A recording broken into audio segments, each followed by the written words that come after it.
बनाना, committee बनाना, trust बनाना, society बनाना, administer educational institutions अपने तालीमी इदारे के लिए आप कर सकते हैं। आगे और क्या कहा देखिए एक्सप्लेन में, ऑल माइनॉरिटीज, सारे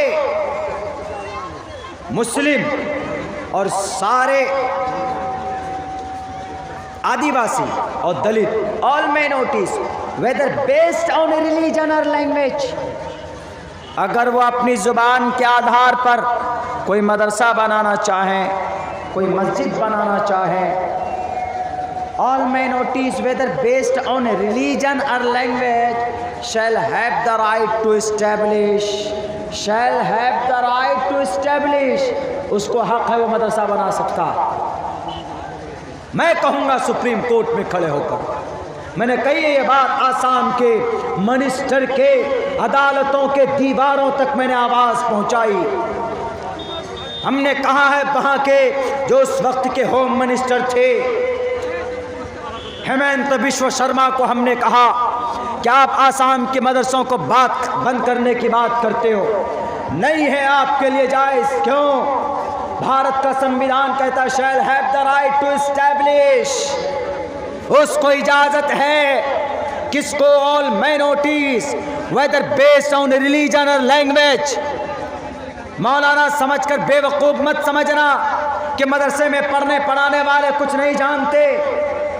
कुरान की नूरानी ताकत हमारे अंदर होती है। हम 3,22,000 अल्फाज को याद कर सकते हैं, तो हम भारत के संविधान का आर्टिकल 300 भी हम याद कर सकते हैं। हमने कहा था shall have the right to establish, हम मदरसा बना सकते हैं, हमें कोई माए का लाल रोक नहीं सकता, इसलिए कि इट्स आवर फंडामेंटल राइट्स।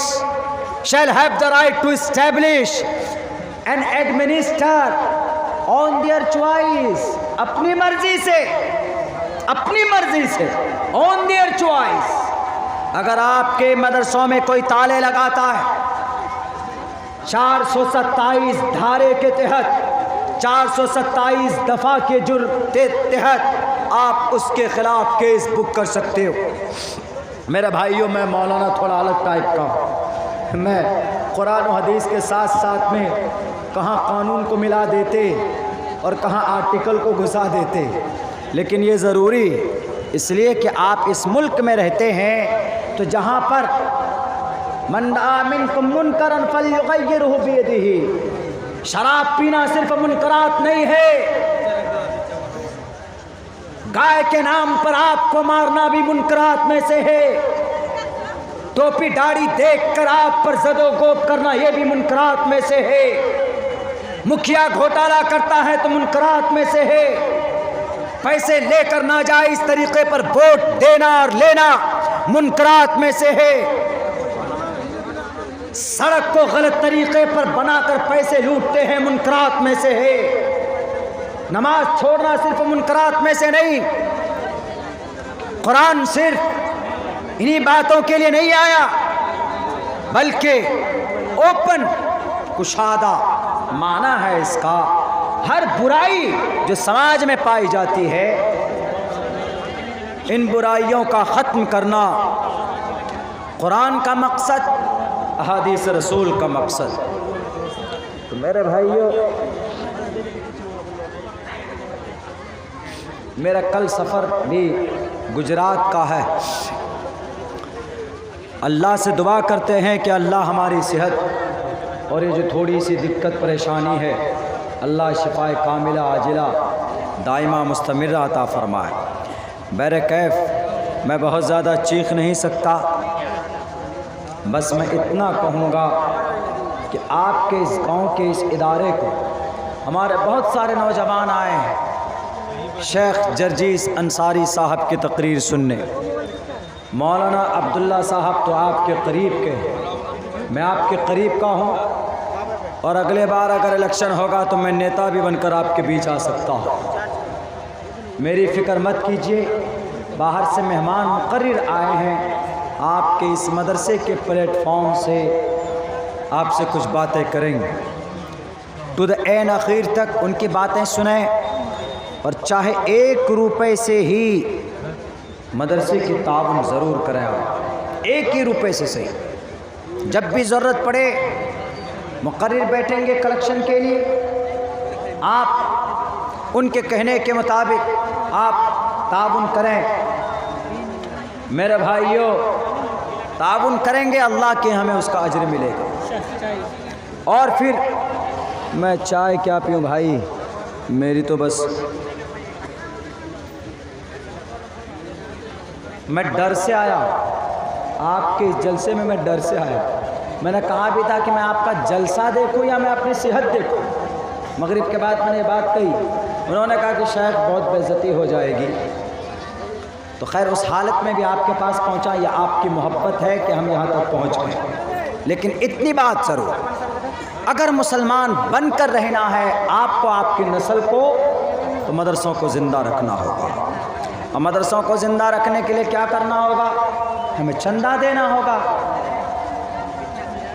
उलमा हमारा काम करें, शरीयत को बचाने का काम करें, शरीयत फैलाने का काम करें, हम उनका काम करें। ऐसा नहीं है कि इमाम साहब नमाज़ पढ़ा रहे हैं, 6 महीने हो गए भैया चंदा तो दीजिए। सेक्रेटरी साहब से कह रहे हैं कि सेक्रेटरी साहब 5 महीने हो गए, पैसे तो दे दो, चंदा तनख्वाह तो दे दीजिए आप। अब पता चला कि सेक्रेटरी साहब ने कहा कि इमाम साहब आपको तनख्वाह नहीं मिलेगी, आप जाओ घर। अब बेचारा इमाम साहब क्या करेगा? तो वह इमाम भी चालाक था। इमाम ने कहा कि 6 महीने की तनख्वाह है, पैसा नहीं दिए हो, 6 महीने की नमाज वापस करो, तुम लौटा करो, दोबारा पढ़ो। सेक्रेटरी साहब ने कहा क्यों? कहा कि 6 महीने से हमने बिना वजू के ही नमाज पढ़ाया है तुम लोगों को। हम इनका ख्याल रखेंगे या आपका ख्याल रखेंगे? इनकी तनख्वाह में बढ़ोतरी कीजिए। क्यों? इनको भी घूमने जाना है, इनको भी लीनन का कपड़ा पहनना है, इनको भी ओप्पो मोबाइल रखने का शौक़ है। सिर्फ आपको नहीं, आपकी शरीयत की निगहबानी ये करते हैं तो इनकी ज़रूरत को पूरी करना ये आपकी जिम्मेदारी है। मेरे भाइयों, करोड़ों रुपए इनाम दिए जाते हैं। कहाँ पर? मठों में, कहाँ पर? मंदिरों में। हमारे उलमा को देते हैं हम लोग इनाम?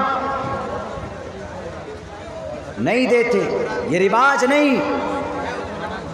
कपड़ों से, तोहफे तहाइफ से, हदिया देकर उनकी ताउन और उनकी मदद करें, ये रिवाज हम में नहीं है। शादी ब्याह अगर हो जाए अभी तो अभी हज़ारों रुपए खर्चा कर देंगे, दे देंगे ताउन में। किलो मेरी तरफ से फ्रीजर, मेरी तरफ से वॉशिंग मशीन, मेरी तरफ से गाड़ी।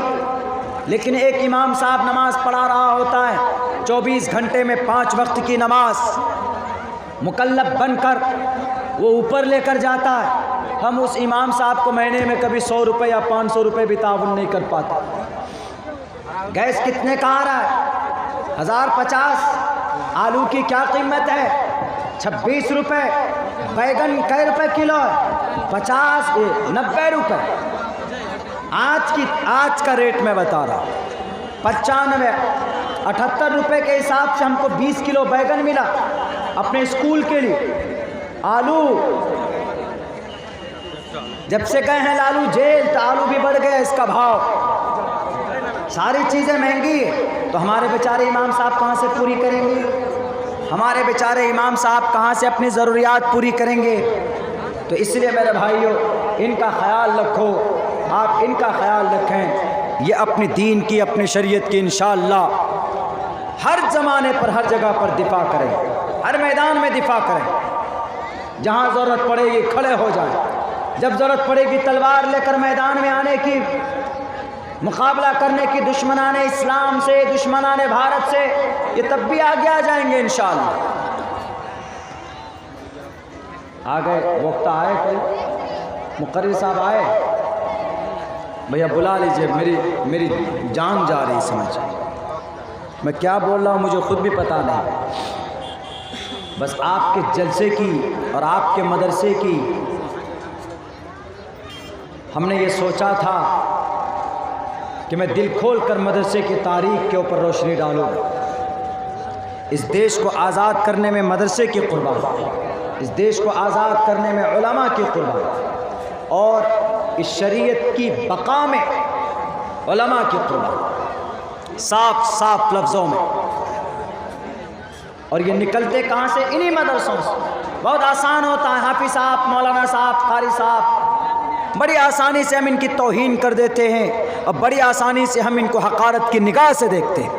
लेकिन नहीं मेरे भाई, कुर्बान जाओ आप इन उलमा पर। तनख्वाह आप नहीं देते हैं, इन स्पाइट ऑफ दैट, उसके बावजूद भी ये आपके मदरसे में रहते हैं, आपके मस्जिद में अजान देते हैं, आपकी मंशा के मुताबिक आपको राज़ी और खुश रखने के लिए ये पाबंदी करते हैं, अपनी जिम्मेदारी को पूरी करने के लिए पाबंदी करते हैं। फ्रेंक होना चाहिए, उनकी ज़रूरत का ख्याल हमें रखना चाहिए। 2-2, 3-3 साल तक जेलों में हमारे उलमा गए, लेकिन अपने दीन को, अपनी शरीयत को मिटने नहीं दिया। मदरसा वहाँ कायम किया। अब्दुल रशीद गंगोही रहमतुल्लाहि अलैह चले गए, भेज दिए गए जेल के अंदर।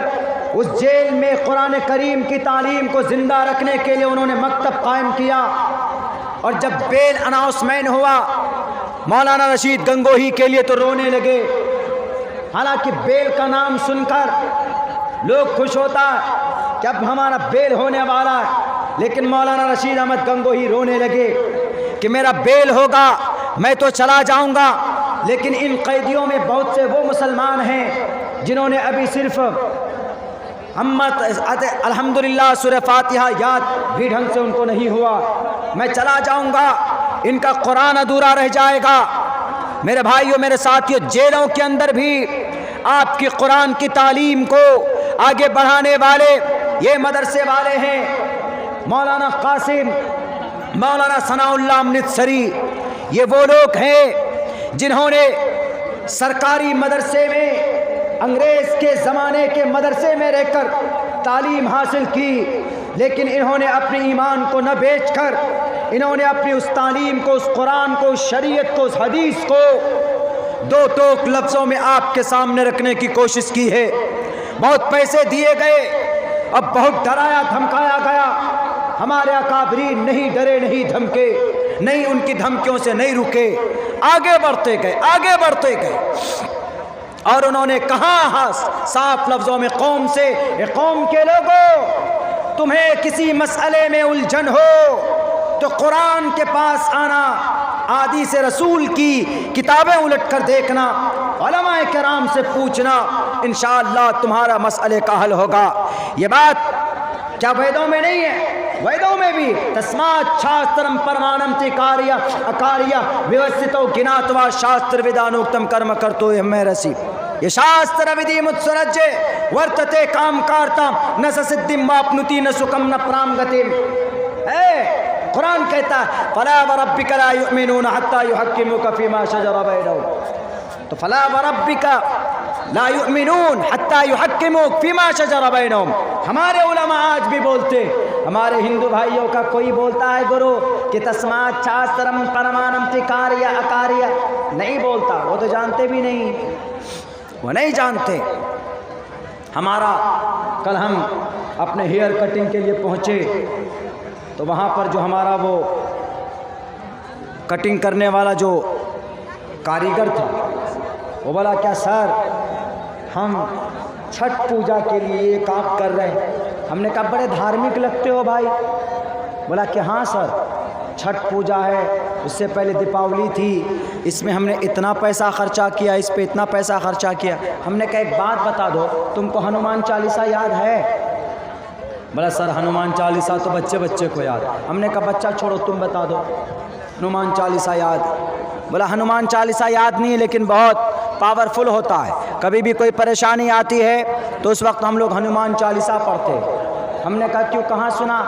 बोला कि हमने सुना है लेकिन हमको याद नहीं है, सिर्फ जानते हैं, बताई गई है बात, लेकिन रियल जानकारी कहाँ से हासिल होगी वो नहीं जानते। हमने कहा तुम्हारा हनुमान चालीसा है, जय हनुमान ज्ञान गुण सागर, जय कपीसते हुलों को उजागर। हमने कहा यह है अंजन पुत्र पवन सुत नामा, अंजन पुत्र पवन सुत धामा। जय हनुमान ज्ञान गुण सागर, जय कपीसते हुलों को उजागर। पवन सो काज कठिन जग माही। हमने कहा यह है तुम्हारा हनुमान चालीसा। और वह हनुमान चालीसा ने कभी दिवाली नहीं मनाई, कभी छठ नहीं मनाया। उन्होंने श्री रामचंद्र जी से पूछकर अपने ईश्वर की ही भक्ति की। तो ये जानकारी छुपाई ना। अगर हमारे उलमा भी जानकारी छुपाएं, कुरान के सही मतलब सही तफसीर आपके सामने ना रखें, तो बताइए हमारा अकीदा कहाँ जाएगा। तो हम भी आवागमन के शिकार हो जाएंगे, हम भी बुत परस्ती में चले जाएंगे। हो रहे हैं बुत परस्त, हो रहे हैं हमारे मुस्लिम में भी कुछ तबका, कुछ लोग होते चले जाते हैं जनाब, पूजा पवित्र करने के लिए, सर झुकाने के लिए, सजदा करने के लिए अपने अपने अकाबिर के पास, अपने अपने पीर व मुर्शिद के पास चले जाते हैं। नमाज का पता नहीं लेकिन सजदा करते हैं झुक झुक कर। तो ये नेमत है उलमाए किराम का वजूद और हमारे मदरसे का इस्टेब्लिश हमारे और आपके लिए ये नेमत उज़्मा है। ज़्यादा से ज़्यादा हमें इन इदारों को आगे बढ़ाने के लिए तामीर और तरक्की में बढ़ चढ़ कर हिस्सा लेना चाहिए। मेरे भाइयों, बहुत ज़ोर लग रहा। अब मैं गुजारिश करूँगा कि भाई देखिए, मेरे अंदर शक्कत नहीं है कि मैं ज़्यादा देर तक बात कर सकूं। हमारे शेख मोहतरम भी तशरीफ़ ला चुके हैं, ये बातें करेंगे। और अभी बहुत दूर से इटावा से चलकर हम सबके फेवरेट सुपरस्टार मुकर्रिर, टेक्नोलॉजी वाले मुकर्रिर साहब शेख जर्जीस अंसारी साहब, मैं भी उनका फ़ैन रहा। जब हम पढ़ा करते थे इदारे में तो तब से उनकी तकरीर हम सुनते थे। अच्छी बातें करते हैं कुरान हदीस की रोशनी में, तो उनकी बात आपको सुनकर जाना है। वो भी तशरीफ़ ला चुके। मैं बीमार हूँ, वरना फिर हम आपको अब तक पसीना ला देते बात करते हुए। जितनी भी बातें कही है, अल्लाह से दुआ करता हूँ कि अल्लाह तबारक व तआला